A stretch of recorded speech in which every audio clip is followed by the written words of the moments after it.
Bonsoir, donc moi je suis Eric Lamy, je vais parler au nom des 5 candidats de lutte ouvrière dans le département. Alors, on a accepté de répondre à l'invitation de la FDSEA et des jeunes agriculteurs de l'Ain, bon, tout en ayant quand même conscience que vos organisations regroupent des adhérents qui ont des situations extrêmement diverses, voilà, avec d'un côté des grandes exploitations qui sont dirigées par des chefs d'entreprise, vous avez parlé d'entrepreneurs, et puis de l'autre, il y a des petits exploitants, des producteurs à leur compte, qui vivent de leur travail sans exploiter personne. Et pour nous, on fait une différence entre les deux, entre ceux qui ont des liens directs avec l'industrie agroalimentaire, avec la grande distribution, et puis tous les autres, qui sont numériquement les plus nombreux, dont le mode de vie est bien plus proche, en fait, de ceux de salariés. Et je n'oublie pas, moi, que dans l'agriculture, souvent, les difficultés des petits, réelles, importantes, graves, elles ont servi aussi pour arroser les plus gros. Voilà. Et donc, c'est quand même, à la fraction, la deuxième fraction des agriculteurs, et je pense quand même dans la salle, qu'on s'adresse. On ne fait pas semblant. Voilà. Et parce que ces petits exploitants, on pense qu'ils sont victimes d'un système dans lequel les Danone, les Picard, les Carrefour, les Auchan, le Crédit Agricole imposent leurs lois. Voilà. Et vous avez rappelé dans votre présentation que l'agriculture, c'était aussi de plus en plus des ouvriers agricoles, des employés, et c'est un fait.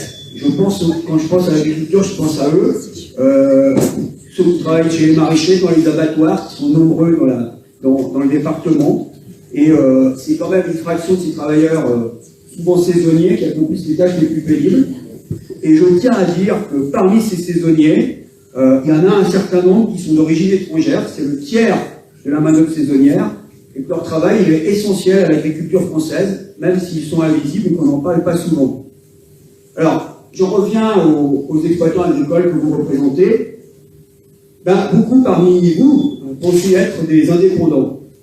Et je pense qu'en fait, malheureusement, c'est un état de fait, beaucoup sont en fait soumis aux grands groupes que j'ai cités, parce que ce soit en amont ou en aval des agriculteurs, et il y a quand même un certain nombre de groupes qui imposent leurs quotas de production, leurs aliments, leurs intrants, leurs prix, leurs taux bancaires, et ça dans la plus grande opacité. Et les exploitants agricoles, ils sont pris entre le marteau et l'enclume, et on ne peut pas ne pas prendre ça en compte si on veut discuter de la situation.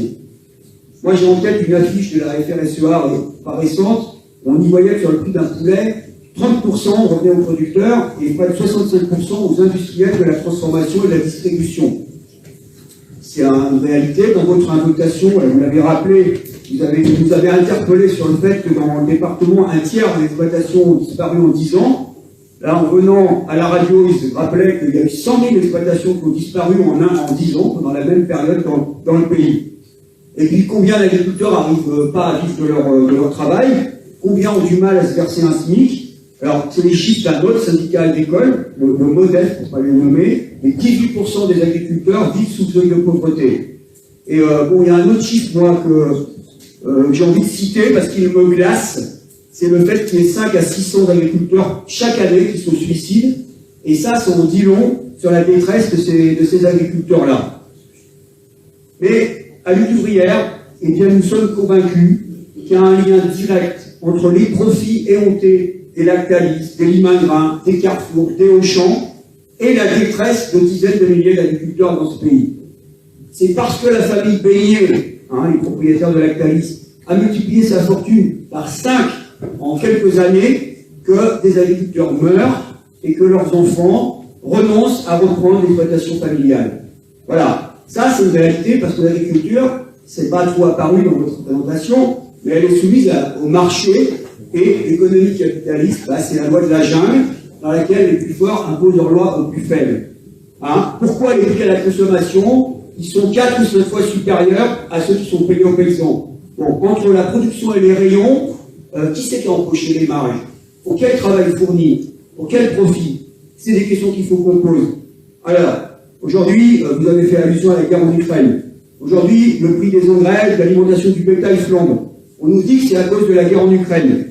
Ouais, peut-être. Enfin, pour moi, c'est surtout à cause de profiteurs de guerre qui s'appellent Total, Nestlé, Louis Dreyfus, Cargill. C'est eux qui empochent, c'est eux qui les font monter les prix et qui vous étranglent de l'autre côté. parce que comme par hasard, les actions de ces groupes se sont envolées depuis 3 mois. Alors, ça, c'est une réalité. Face à ça, quelles mesures? Bon, bah, moi, je constate que depuis des décennies, et ça date pas des 5 dernières années, ça date de tous les gouvernements, de tous les qui se sont succédés depuis 30, 40, 50 ans, ils prétendent tous sauver les agriculteurs, que ce soit à Paris ou à Bruxelles, il y a eu une ribambelle de politique agricole, avec des budgets, des dizaines de milliards du budget national ou du budget européen, sauf que plus les budgets, les milliards ont coulé, au plus la courbe du nombre d'agriculteurs qui disparaît chaque année augmente. Peut-être se poser des questions, que la réalité c'est que ces subventions, ces aides, la PAC et compagnie, si vous regardez les chiffres, c'est à nouveau les Lactalis, les Limagrin et compagnie que ça a engraissé, pas les petits agriculteurs. Voilà. Alors là, pour revenir à quelque chose de plus récent, Macron et ses porte-paroles sont très fiers de la loi Egalim. On peut en parler. Il y a eu Egalim 1, Egalim 2. Bon, n'empêche que la réalité, c'est que les prix, ils sont toujours fixés par une négociation entre les producteurs d'un côté, l'agro-industrie, l'agro-distribution, sur la base d'un rapport de force. Et dans ce bras de fer entre, en fait, les géants que je viens de citer, eh bien, les petits producteurs et les consommateurs, c'est les dindons de la farce, c'est les grands perdants. Danone et Leclerc, c'est eux qui gagnent. Et les interventions de l'État, qu'un certain nombre promettent ou proposent, elles font que renforcer ça à chaque fois. Alors, dans une de vos questions, vous dites, est-ce que le consommateur doit augmenter son budget alimentation? Bah, je vais vous avouer, moi, que cette question, elle me choque un petit peu.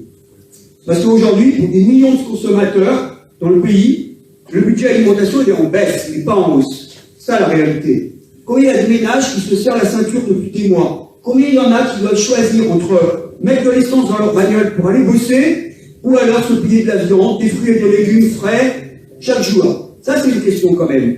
Alors, parce que pour que les consommateurs ils puissent acheter vos productions, il faudrait qu'ils en aient les moyens. Or, dans ce système, dans ces sociétés, à tous les étages, les intermédiaires répercutent les hausses de prix sur l'étage en dessous. Le boulanger augmente la baguette de 10% parce que la farine a augmenté de 10%, parce que le blé a augmenté de 10%, mais le salarié qui achète sa baguette, sur qui il le répercute 10%? Sur son salaire? Ben ça, c'est pas vrai, c'est pas comme ça que ça se passe actuellement. Donc, nous, on pense que... Pardon? Je vous laisse finir votre phrase, etc. Ah, c'est déjà fini. Bon, bah, on propose il y a 2 mesures qui sont indispensables. Premièrement, il ne faut pas un revenu, pas un salaire en dessous de 2 000 € et une indexation sur les prix. Et pour démontrer que c'est possible, que d'argent il y en aurait, il faut la suppression du secret des affaires, du secret commercial, pour voir où passe l'argent. Et pour voir que les 160 milliards d'euros, par exemple, en 2021 du CAC 40, ça permettrait de le financer. Et de ce point de vue, les intérêts des agriculteurs, des salariés peuvent être les mêmes, à condition de se battre ensemble contre ceux qui nous mettent dans la merde.